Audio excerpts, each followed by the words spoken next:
Hi, I'm Mason, and I'm conducting the safety audit on Rainbow Road. I have never seen a place in more desperate need of handrails. Why are the handrails here, but not here? I mean, is this on purpose? This is a corner. There's a booster right there. Not to mention that the track just abruptly ends. I mean, how are you even supposed to... Oh, the carts turn into gliders. Well, of course they do. Oh yeah, let's just put boosters on the outside of the track right where there's no handrails. Yeah, that's a great idea. Can't see anything going wrong there. Oh, I almost forgot. Why are we in space? Who approved this? What happens if someone falls off the edge? They're just gonna be floating in the infinite void forever or burn up in the atmosphere. What is this? What is this? What is the point of this? Oh, you've got a guy that sits in a floating cloud and just fishes people out with a fishing rod and puts them back on the track. Oh, okay. Well, you've got that sorted then. That's good. Look, let's just say that Mario won't be having too many parties once I'm done with him.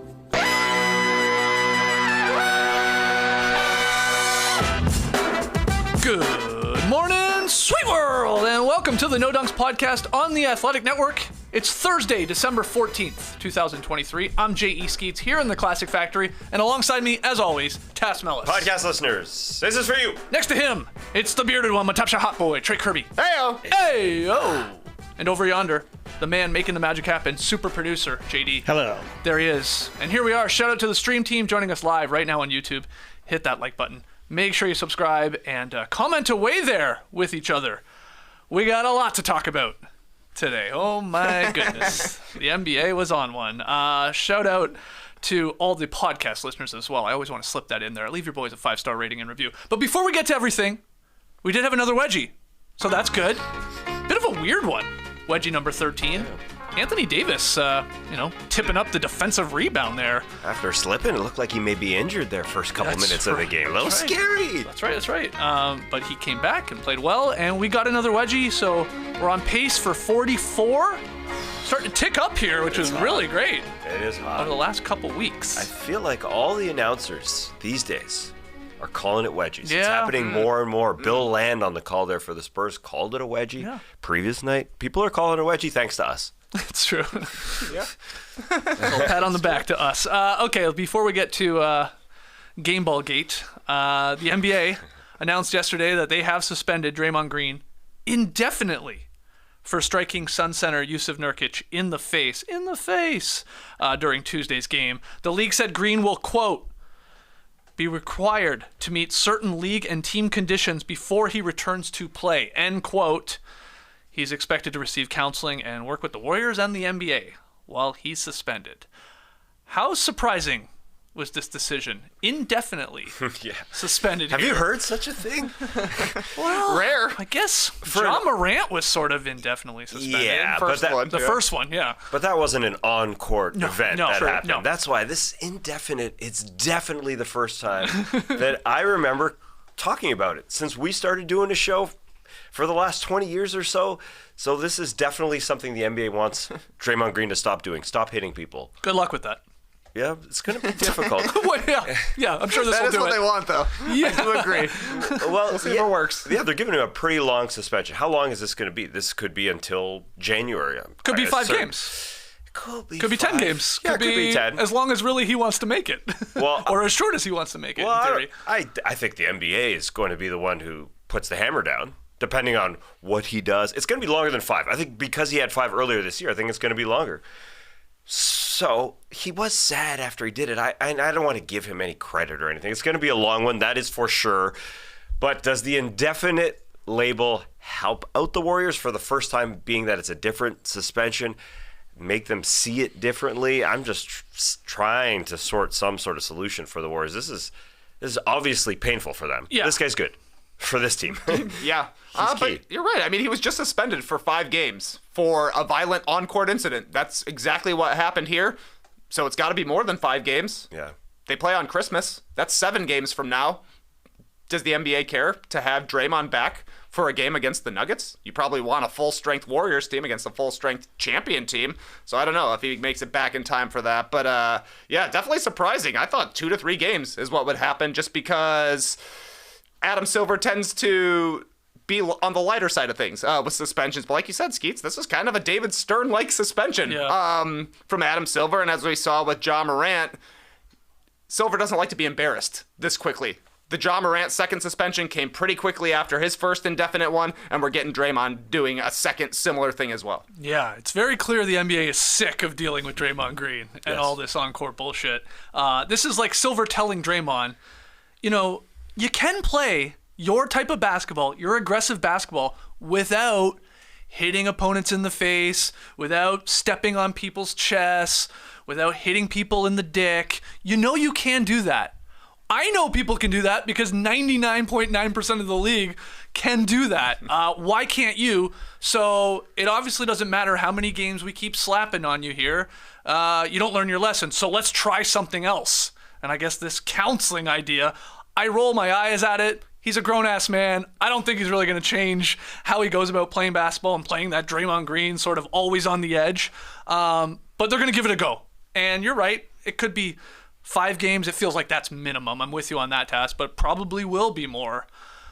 But it will be how quickly and how well he takes to taking, I don't know, we don't even really know what it is. Like anger management classes, sitting down with Silver. Like, we really don't know. Yeah, they're not going to go through practices and see if he hits people when he gets hit.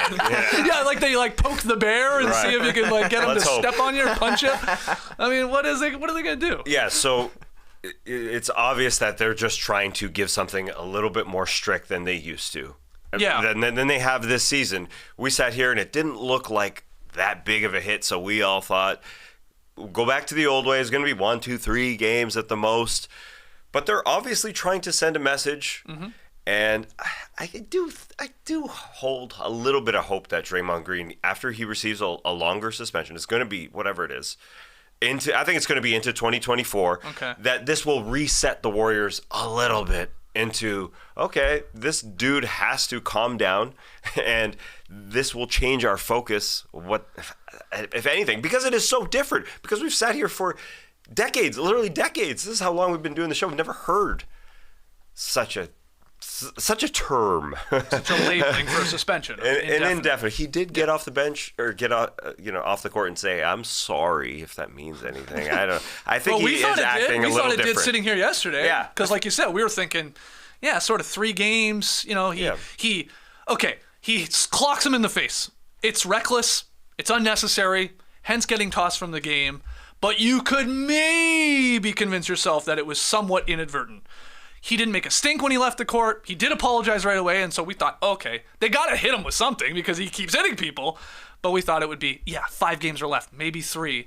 And instead, they're like, it's open-ended. I mean, it could. Here's the thing. It could still be 3 to 5 games.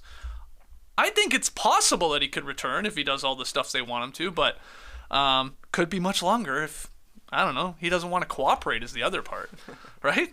Exactly. But, I mean, the fact that he apologized right afterwards and said, hey, I don't apologize, but I got to apologize here, makes you think he will at least try to buy in so that he can get back to the Warriors and try and help them out. Now's a decent time for Draymond to get suspended, I think. The Warriors have the Clippers, Nets, Blazers, Celtics, Wizards, Blazers coming up before they play the Nuggets on Christmas Day. So some winnable games in there, even if Draymond is missing, but I can't imagine he will be back in time to play against Jordan Poole. I don't think that's happening. You think maybe that's a part of I think they will keep him out at least for that one. Yeah, probably.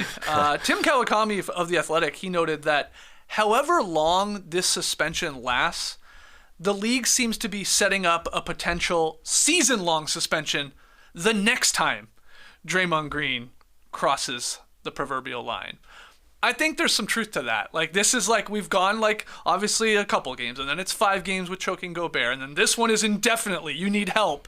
And then if he returns, and he will at some point, be it at the end of this calendar year, maybe in 2024, you do it again, and he will probably, you are looking at a severe suspension if we get to that.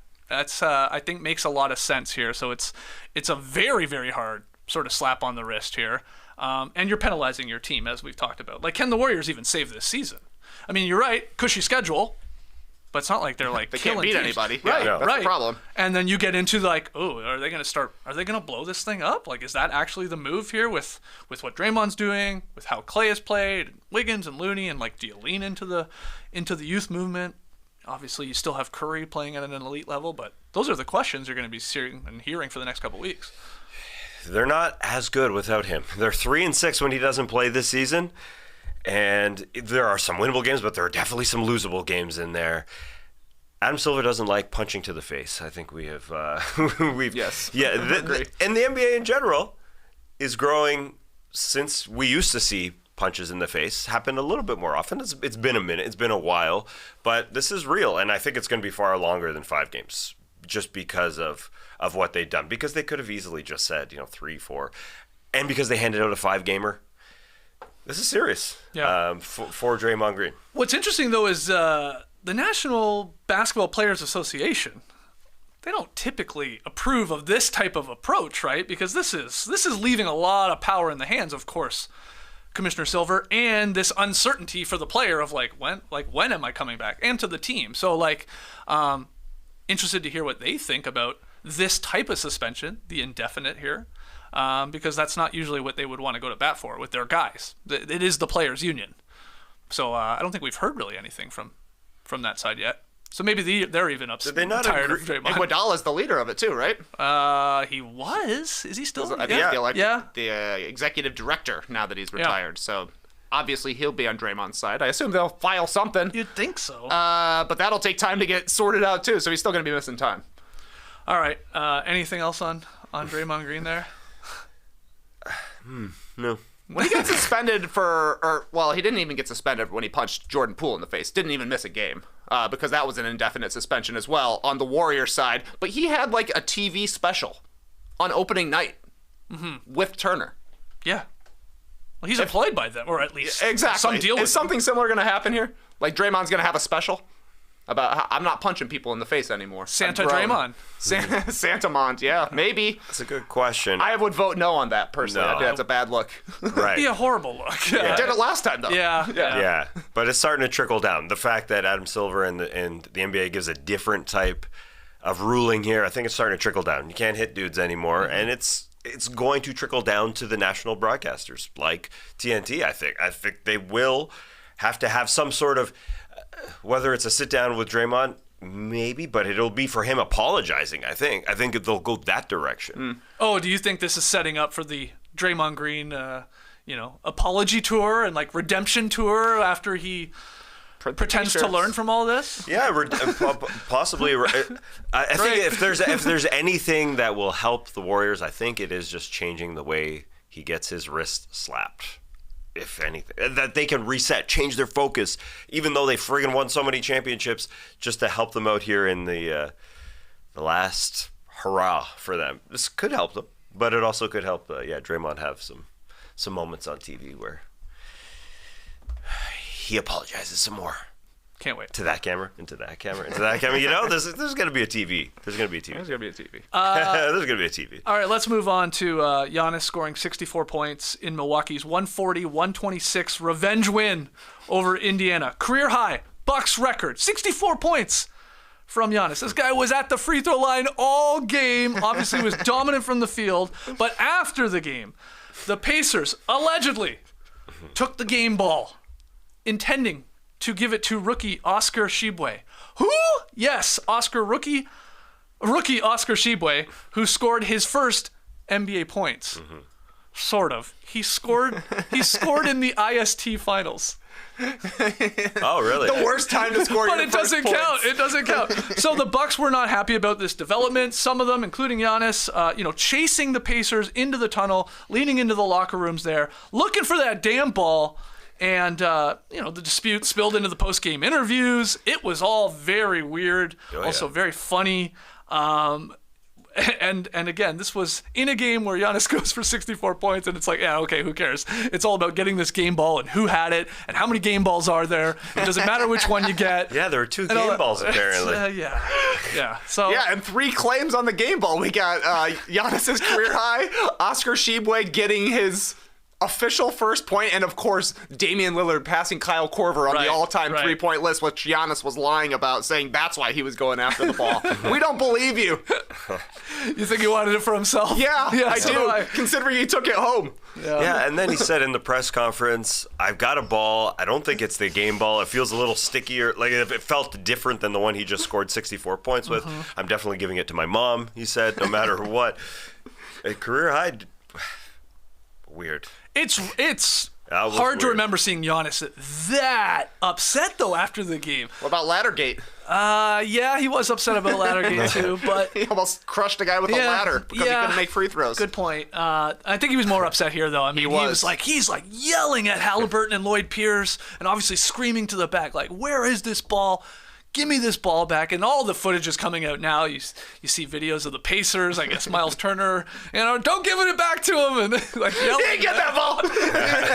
And all the other like clips you're seeing, and again the quotes. But I mean, it's fun. It's fun in the sense that it feels like a nice little rivalry here building over the last couple weeks. Because let me go through it.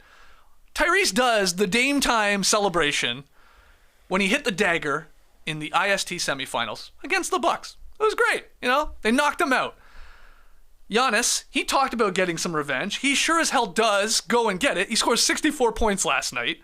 He dropped a shoulder into Tyrese Halliburton. Absolutely he did. He leveled him in this game. So he, of course, is looking for some sweet revenge. Yeah. Later in the game, Giannis is running up the score here in his points. Nesmith hard fouls him underneath the rim, around the shoulders, around the neck, brings him down, tries to pick him right back up, but that pisses off everybody. Bobby Portis and his laser eyes are going nuts. He gets tossed. Thanasis, Giannis's brother, held back by Crowder. I mean, it looked like he was going to come out there and probably get a couple game suspensions for whatever he was about to do, but he's held back. And then after the game, we get the yoink of the ball here, and who's got it? It's like hot potato with whatever the game ball is. And again, this goes even into the post-game press conference. I think I summed it up there, but wow. And the fact that Turner dunked on Giannis' head the last time they played. Yes, this too. So that was a part of it. This was definitely a revenge game for the Bucks. They lost in the semifinal to this Pacers team. They've lost to them twice this season already before this game. So yeah, it wasn't just a game ball gate, which followed up the ladder gate.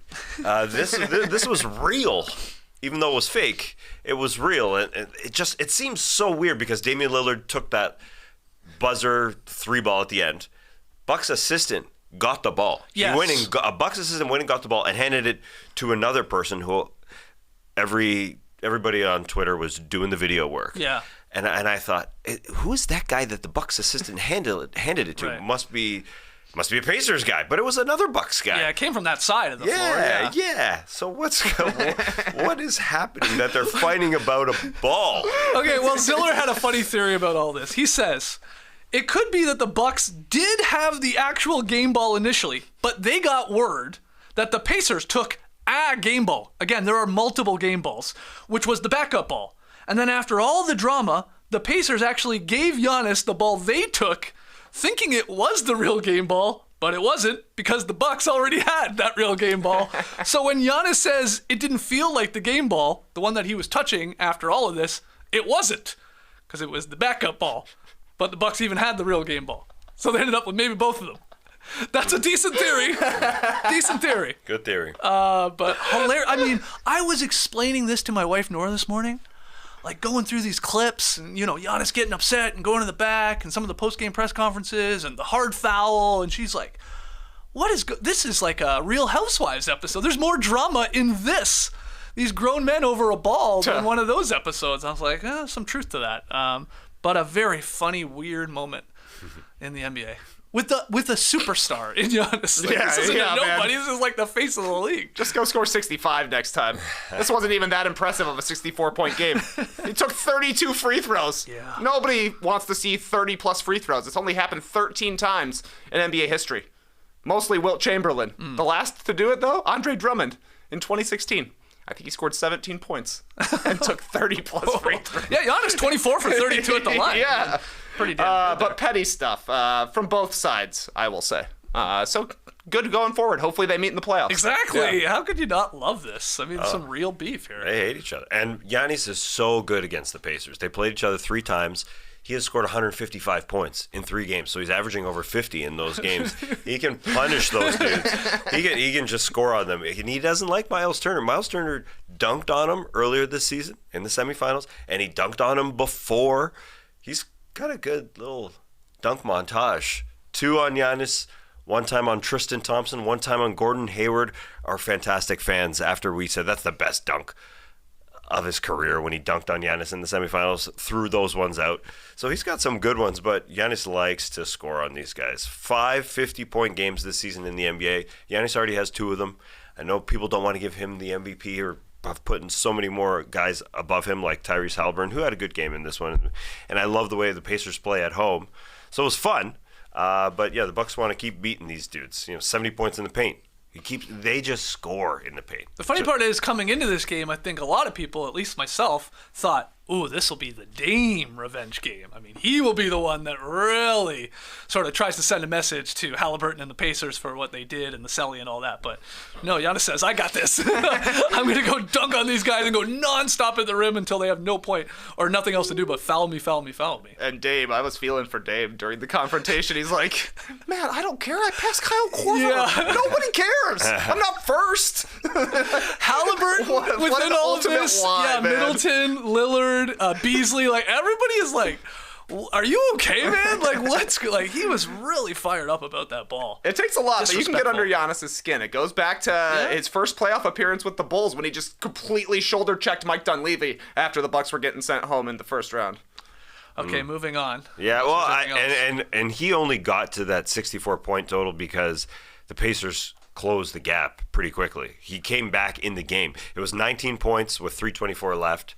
He goes and sit down, but that's when Oscar Tshiebwe went off. And Ben Shepherd went off for the Pacers and made it a close gap. So he came back into the game with 2 minutes and 4 seconds left and then scored and scored and scored and scored again. That's the only reason, I should say, that he got to 60 points.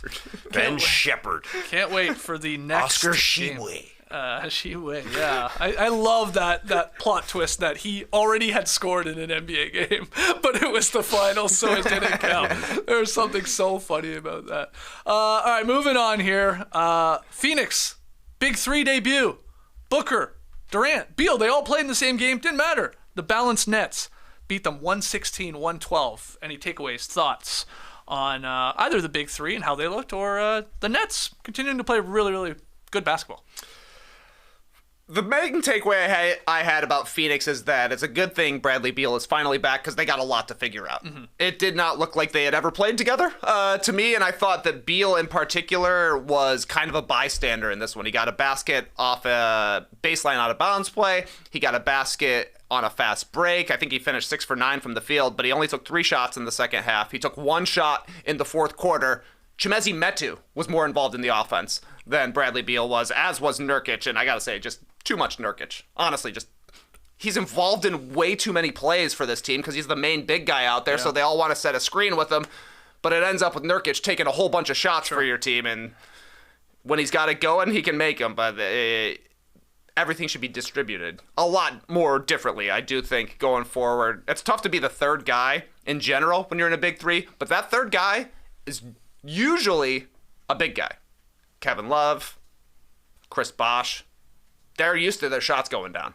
I don't know if that's going to be the case with Bradley Beal. He's just standing there and waiting. He's basically just a catch-and-shoot guy at this point. So we'll see what they figure out further on going down the line. But I wasn't super impressed their first game out there together. Yeah, I think the bigger problem was their whole rotation was different in this game. In that Chimezie Metu started for some reason because there were some injuries. Mr. Eric Gordon out. And Grayson Allen out. So they decided to start Chimezie Metu. And you're right about going to Nurkic a little too much. Drew Eubanks got pulled real quick in this game. So I think they have to figure out the rotation. I'm surprised they didn't start Jordan Goodwin. And so when Devin Booker was on the floor, they kicked ass. He was a plus 16. But when he was off the floor, they were minus 20. So I think it was just more of a rotation, like you said, figuring things out. And because the guys like Chimezie Metu, Nasir Little just weren't guarding the three-point line, the Nets just started raining down. They hit too many threes in this game. And it was the Mikal Bridges and Cam Johnson, hey, we came home, and we're going to start raining down ourselves.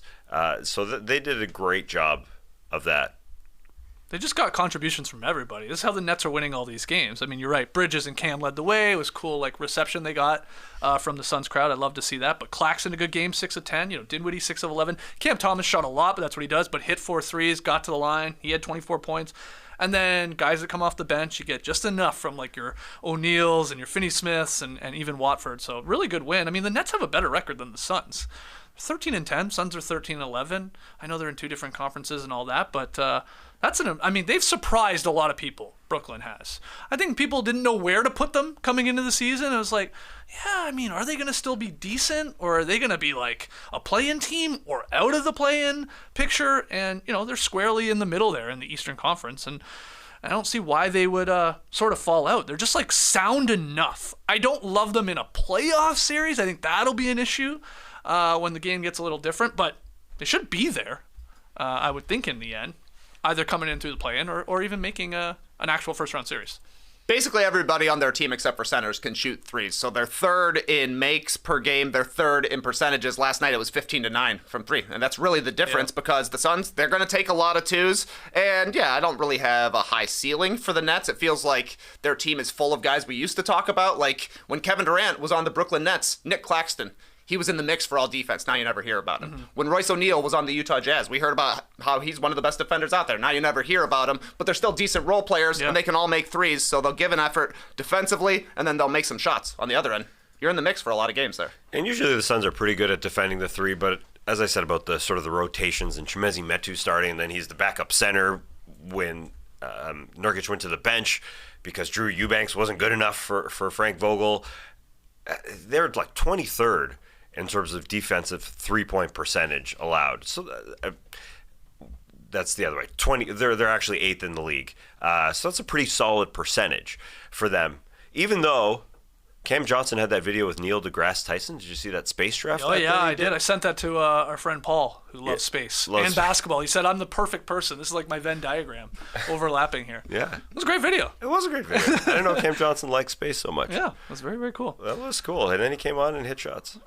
Any other games you want to touch on from last night? I know we're leaving a lot left on the table here, but anything else got your eye? Solid mid-off in Toronto last night between the Raptors and the Hawks. Both teams came in on a 4-game losing streak.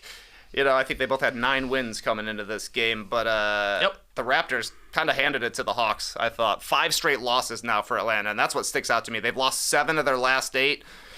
Basically, once Big Johnson went down, the team completely went down. They were 8-7 when Jalen Johnson was playing, 1-7 since. They're 28th in defense right now, the Atlanta Hawks are. The only teams below them are the Wizards and the Hornets.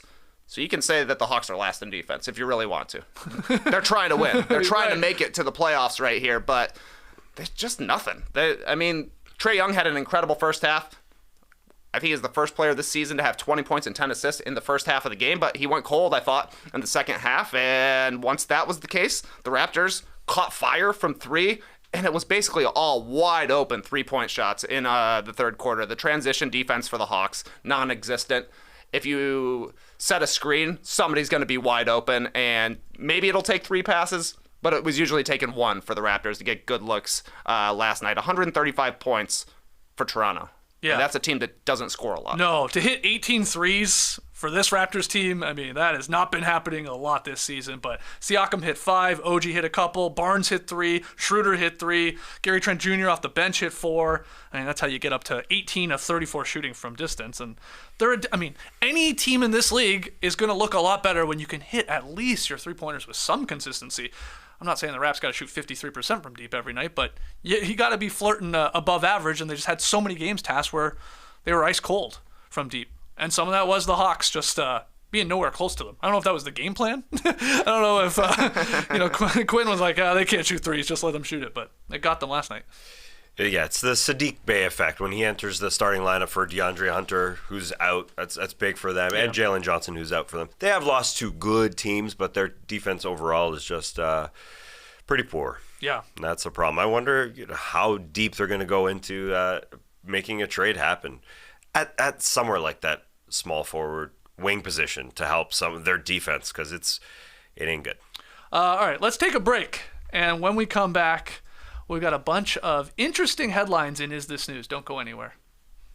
It's holiday time, and for Christmas, I do a Santa share with the family. Give one good gift. Don't have to give hundreds of gifts, so I love that. You can just focus on spending time with loved ones. That's what it's about. I can't wait to pick one thing. That's a nice feeling. What I like, whether or not your family gives gifts during the holidays. You get to define how you give to yourself, what you like to do. It's nice to give to others, but you have to give to yourself. Take some time. You can do that through BetterHelp. Therapy is great for setting boundaries, simply dialing into the things you want to do. It isn't just for those who've experienced major trauma, it is for everyone. I've been in both places, and therapy always helps me. If you're looking of starting therapy, give BetterHelp a try. It's entirely online, designed to be convenient, flexible, and suited to your schedule. Just fill out a brief questionnaire to get matched up with a licensed therapist and switch therapists anytime for no additional charge. In the season of giving, give yourself what you need with BetterHelp. Visit BetterHelp.com/NoDunks today to get 10% off your first month. That's BetterHelp, HELP.com/NoDunks. I'm going to say something that I'm not sure is true, but it feels like it's true. December is the month with the most Shopify cha-chings. Yeah, probably. Holiday season, shopping season, Shopify season. Must be cha-ching season as well. Shopify is the global commerce platform that helps you sell at every stage of your business. From the launch your online shop stage to the first real-life store stage, all the way to the did we just hit 1 million orders in December? The cha-ching season stage? Shopify's there for you to help you grow, whether you're selling scented soap or offering outdoor outfits. Shopify helps you sell everywhere, from their all-in-one e-commerce platform to their in-person POS system. Wherever and whatever you're selling, Shopify's got you covered. Shopify helps you turn browsers into buyers with the internet's best converting checkout, 36% better on average compared to other leading commerce platforms. You can sell more with less effort thanks to Shopify Magic, your AI-powered all-star. No matter how big you want to grow, Shopify gives you everything you need to take control and take your business to the next level. Shopify powers 10% of all e-commerce in the US, and Shopify is the global force behind Allbirds, Rothy's, and Brooklinen, not to mention millions of other entrepreneurs of every size across 175 countries. Plus, Shopify's award-winning help is there to support your success every step of the way, because businesses that grow with Shopify. Sign up for a $1 per month trial period at shopify.com/NoDunks, all lowercase. Go to shopify.com/NoDunks now to grow your business no matter what stage you're in. Shopify.com/NoDunks. We got the stream team fired up because we did not mention Joel Embiid going for 30 and 10 plus there in the first half against the Detroit Pistons, who have now lost 21 consecutive games. They are 2-22. Monster game from Embiid. And we had the Pelicans crushing the Wizards. They continue to suck. We had the Lakers beating the Spurs. Good game from Wemby, but the Spurs continue to suck. Rockets beat the Grizz. Heat beat the Hornets. And I jinxed the Knicks.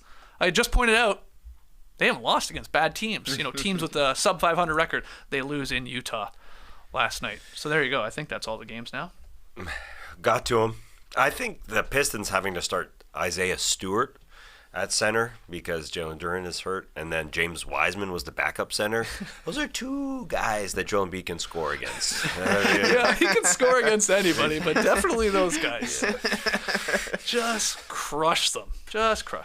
All right, let's get into some Is This news. Yeah, we got some interesting headlines here for you guys today and everybody joining us live and all the podcast listeners. First one, though, brought a smile to my face. New York Post. Knicks bring back Taj Gibson to help fill Mitchell Robinson void. Trey Kirby, is this news? It's news because I was surprised to see that Taj Gibson has now signed 5 contracts with the Knicks. It's like his third stint, but he's signed 5 contracts with the Knicks. Unbelievable to me. I was looking at his basketball reference page. 2 nicknames so far for Taj Gibson: Hard Hat and Lunch Pail. I got a new one for him: Teenager's Cell Phone in the 1990s. Because I hope he's for emergencies only.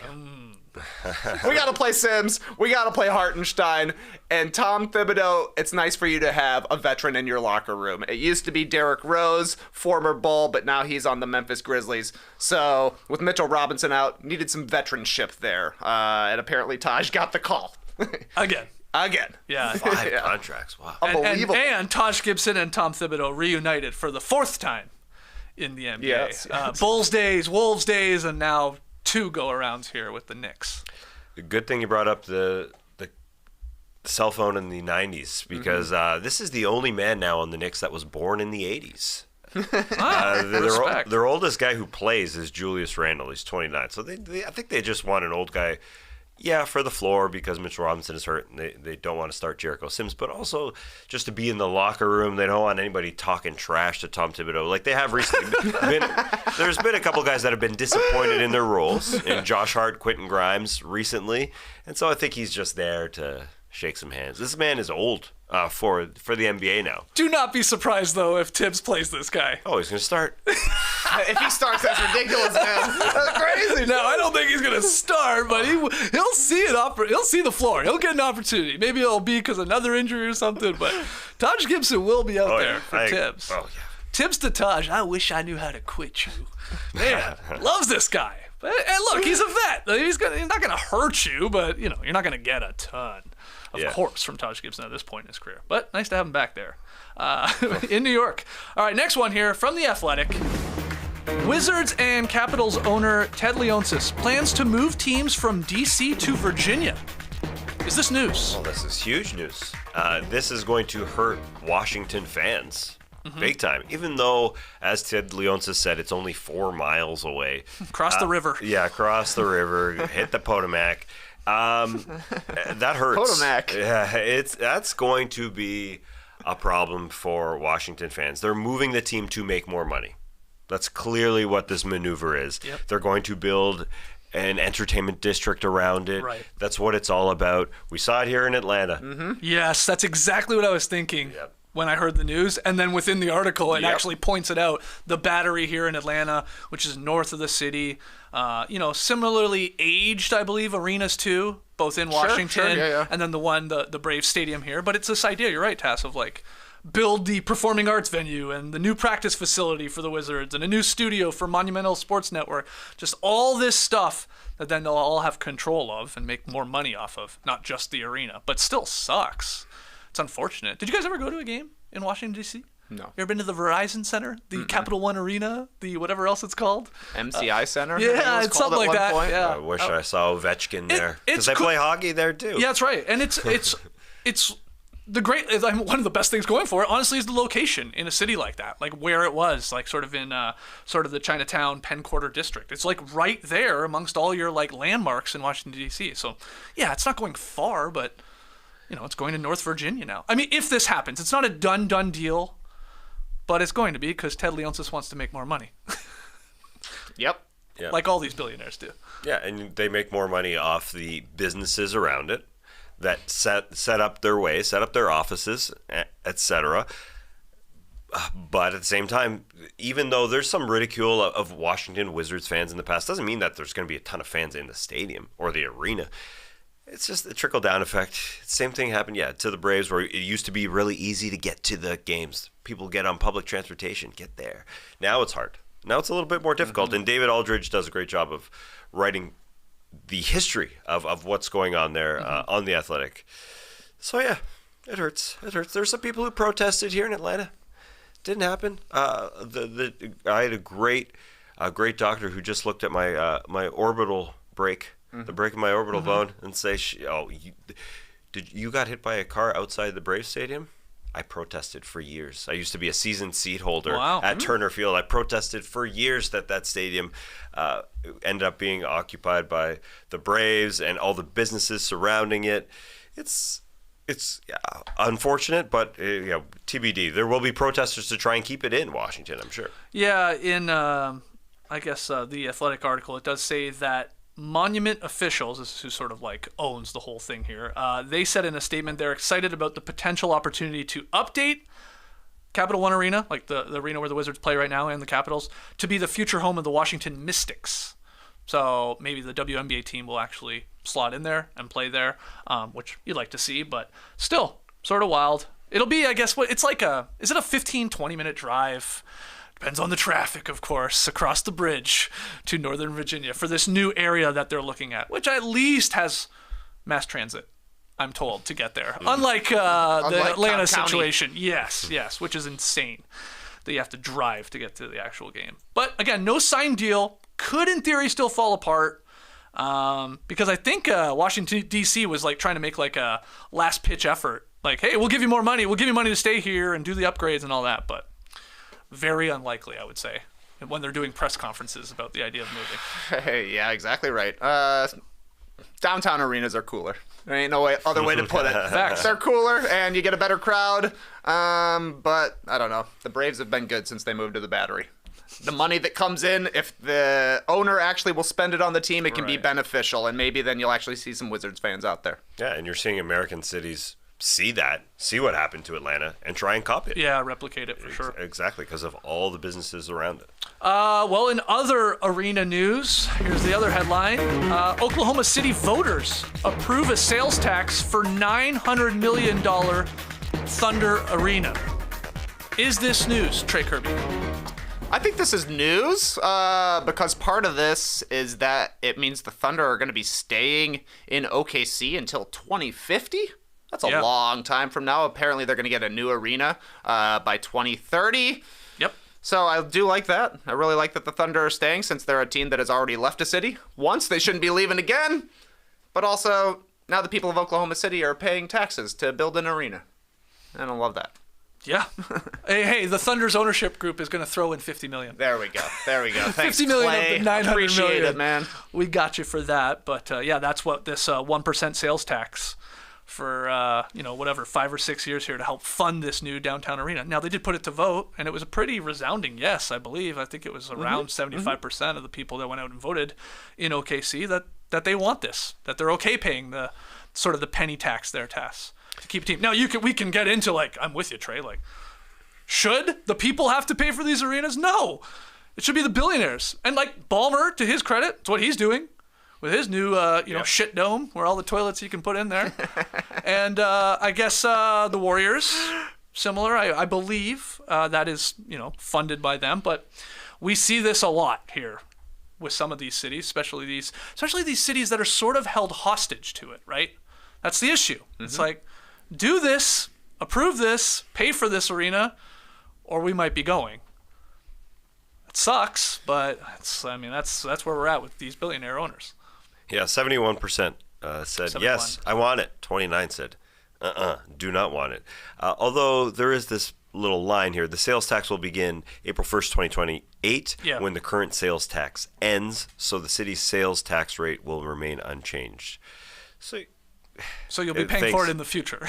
Well, they're already paying for renovations for the current arena. I thought it was a sales tax. Nah. Just sales tax. Okay, so you're paying for it now. You're going to keep paying for it in the future. But you don't want to be Seattle, is basically what the Thunder are saying. Remember what we did last time? Yeah. Yeah.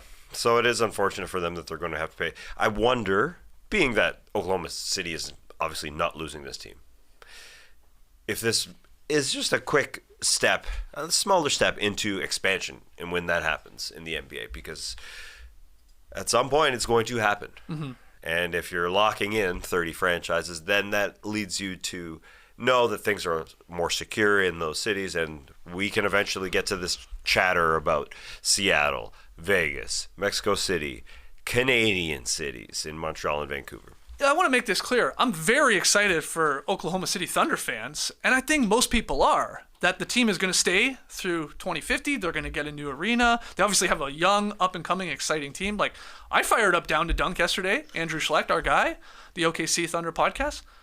They were over the moon. Of course they would be. Like, they're like, yeah, I'm okay paying this very small sales tax because I want the team to be here. Mm-hmm. Of course, he does a podcast about the team. That makes sense. He's a huge basketball fan. But at the same time, I think a lot of people, and you're seeing a lot of the resentment, like, here we go again. This happens, in Nashville and Buffalo, and it's this public-private ownership model, which, the taxpayers pony up the cash to build the arena, then they pay more taxes to go to the damn arena, and it's like profiting for the owners. Like, that sucks. We can still be upset with that, but it is what it is. And it went to a vote. You let the residents decide. How much do you want a professional sports team here in your city? And do you believe it'll have positive economic impact? A lot of reports say that's bullshit. I actually think it's maybe more true for a place like OKC, but, they voted on it, and what happened we saw in Seattle, a lot of them wish they still had a team, of course, and hopefully they get one back, but similar circumstances for sure when it comes to the arena part of it all. Yeah, exactly. This ownership group knows how to get an arena built and have somebody else pay for it. Yeah, and that's the part that sucks because they're like, well, you pay for it or I'm gone. So then you're left going, well, man, I really like a team here. But we got you till 2050. Yeah, right. Yeah. Well, let's hear from everybody on that one. Final one doesn't have to do with arenas. Well, It does. sort of does. Michael Jordan and Scottie Pippen headline the inaugural class for Bulls Ring of Honor. Yeah, that Ring of Honor will go up in that stadium there in Chicago. This is by way of NBA.com. Trey, my guy, you see the graphic there. Well done. Is this news? This is minor news. I don't think we're aware of all the rings of honor that are out there. Didn't know the Suns had one until last night. I was like, oh, cool. But kind of like the mid-tier level of honoring for the Chicago Bulls, if we're being quite honest. We've talked a lot of times like about Joakim Noah, about Derrick Rose. Will they ever have their jerseys retired by the Bulls? I thought no, because they don't retire a lot of jerseys. They only got 4. Basically, you got to win some championships or you'll be really, really old. They didn't do either. So now they've got this. And the main requirements are that you have to have spent at least 3 seasons with the team, be retired for 3 years, and you have to have either an award or an NBA championship. So I'm like, Derrick Rose, you're an MVP, you will be in the Ring of Honor. Joakim Noah, you've got a Defensive Player of the Year, you will be in the Ring of Honor. If I'm Horace Grant, I'm feeling some type of way that Tony Kukoc and Dennis Rodman are getting honored from the second three-peat teams, but I assume he'll get his call eventually. Gonna be weird though to see Michael Jordan and Scottie Pippen back together for this. That will be interesting. Boy, hope are they leaving the families at home? So you think this is just a slick way by the Bulls here to eventually honor those guys like Rose and Joakim Noah by having the Ring of Honor, and you don't have to worry about they didn't bring us a championship, so we're not going to put their actual jersey up in the rafters. There's something for the franchise favorites out there, and it allows you to keep your standards high for the ultimate honor of having your jersey retired, or perhaps even having a statue built if you're one of the all-time greats, but you still get your name and recognition throughout history. But it's pretty funny. This is going to be Michael Jordan's 4th time being honored by the Chicago Bulls. He's got his jersey retired. He's got a statue. He's going to be in the Ring of Honor, and they're inducting the 95-96 Bulls as a full team for this one as well. Okay, yes, that's true. The 72-10 Bulls are also being included in this Ring of Honor. Yeah, and that'll happen actually during a Golden State Warriors matchup. So Steve Kerr, come on over. There you go. You played. Wow, yeah, nice. So that'll happen. I loved hearing Charles Barkley's comments about Pippen and Jordan. And Charles said, I gotta go. I'm just going to sit back in the corner and stare. I'm praying. Please don't have it on a night when I got to work, because I want to go there and be a fly on the wall. They shouldn't do it on the same night, because that's the only way they're going to get a crowd is on the Ring of Honor night. They should spread it out, he also said. Okay. But he wants to see Jordan and Pippen. Shout out to the Dan Patrick Show that had Charles on to talk about Jordan and Pippen. The Bulls plan to add to the Ring of Honor every 2 years. So the next class would be inducted in 2026. I don't know if it's mandatory that somebody has to go into the Ring of Honor every 2 years, but that's what they said in this little press release here. So, yeah. Michael, Scottie, Dennis, Phil Jackson, Jerry Krause, Artis Gilmore, Jerry Sloan, Tony Kukoc, Bob Love, Chet Walker, Johnny Redker, Tex Winter, and who could forget Dick Klein? Those are your names going in the inaugural class here. But no Horace. Good point. I got to connect 4 for you. There's not 5 of these players, so it's just a connect 4. All right. Tony Kukoc. Yeah. Bill Walton. Kevin McHale. Bobby Jones. What do they have in common? There's only 4 of them. Only 4. There's only 4. I couldn't even get to 5. So this is just like the actual game. Click, clack, click. Sixth man something? Sixth man and it's not sixth man in titles. In the same season. Ooh, good one. Those are the only 4 guys that have won Sixth Man of the Year and the NBA title in the same season. Tony Kukoc, still the last guy in 1996. Prior to that, Walton with the 86 Celtics, McHale, 84 Celtics, Bobby Jones, 83 Sixers. Wow. It's a curse. The Kukoc curse. You don't want to win Sixth Man of the Year. You're not winning a championship. Wow, when did Lamar Odom win Sixth Man of the Year? The year after they won the titles. Yeah, 2010-11. Good point. Good one. I like that. All right, that's Is This News. Lots of talks about Arena. We got to take one more break. When we come back, Trey has Tweet of the Night. New sponsor alert, guys. Woo-hoo! Z-Biotics, my new friend. And it's my favorite kind of product, an elixir. Guys, over the years, my constitution has become, well, I guess you could call it delicate. I have a delicate constitution. I can't drink like I used to. Sometimes I'll have like just one beer, one glass of wine, and I'm completely useless the next day. Well, Z-Biotics has arrived to help with that. Z-Biotics pre-alcohol probiotic drink is the world's first genetically engineered probiotic. It was invented by PhD scientists to tackle rough mornings after drinking. Here's how it works. When you drink, alcohol gets converted into a toxic byproduct in the gut. It's called It's called acetaldehyde. I looked it up. I don't know how to say it. It's this byproduct, not dehydration, that's to blame for feeling crappy the next day. Z-Biotics pre-alcohol probiotic produces an enzyme to break this byproduct down. Just remember to take Z-Biotics pre-alcohol and make it your first drink of the night. Drink responsibly, and you'll feel your best tomorrow. And it arrived just in time for the No Dunks Christmas party, guys, where El Vino did flow, as well as Old Fashions and Negronis. But, I also squeezed in a little gin and tonic there at the end. It's a tud, as my mother likes to call it. Totally unnecessary drink. But I drank a Z-Biotic before all that, and I was playing pickleball at 8 a.m. the next morning. Wow. Yeah. So shout out to Z-Biotic. Go to zbiotics.com/nodunks to get 15% off your first order when you use No Dunks at checkout. Z-Biotics is backed by a 100% money-back guarantee, so if you're unsatisfied for any reason, they'll refund your money, no questions asked. Remember to head to zbiotics.com/nodunks and use the code NODUNKS at checkout for 15% off. Thank you, Z-Biotics, for sponsoring this episode and our good times. Yes, good times were had there on Friday night. A tud, I like that. I'm adding that to the lexicon. All right, from tud to TOTN, let's get to Tweet of the Night. Tweet of the Night. Wow. Twitter. Yeah, I talked about a little smidgeroo earlier.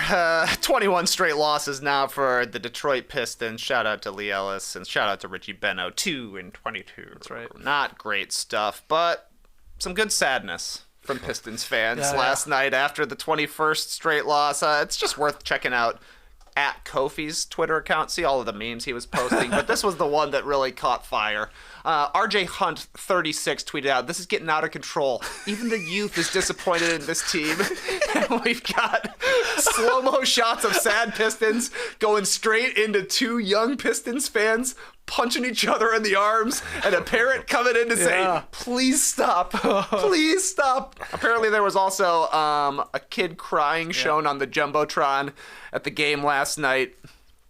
That brother needs help. Man. That's all I could think. Help out that kid's shoulder. He's going to get pounded. Bad stuff. Brothers fighting brothers, the worst. Oh, man, it's so bad. The Pistons just need to, just get one win here and get the hell out of the way because the Spurs are on an insane losing streak and the Wizards are basically just as bad despite having a tiny bit record. I mean, just one win for Detroit here and, all attention shifts to San Antonio or Washington, but it's just because they're leading the pack here in terms of futility. At 21 straight, I mean, it's in play, Tess. This all-time losing streak record of 26 games within one season. Well, luckily they have the Hawks coming up who have struggled defensively, and then the Jazz right after that who are quite injured and have a bad season. Because Joel Embiid with his 30 and 10 assists in the first half can do that against the Detroit Pistons, no problem. Mm-hmm. To throw out a 6'8" guy to guard him right now because of their injuries, They throw out Isaiah Stewart. Joel Embiid's a lot bigger than Isaiah Stewart. He's undersized. Yes, he is. He's undersized for the 4 spot. Then you start him at the center spot. That ain't gonna work. But they play them again right now on Friday. Yeah. They Gotta get catch them sleeping. Sixers fans were not happy to see that on the schedule. They're like, please not us. Yeah. It's a rope-a-dope. That's what they're doing here. maybe Embiid gets a rest game because that's a back-to-back with Maybe.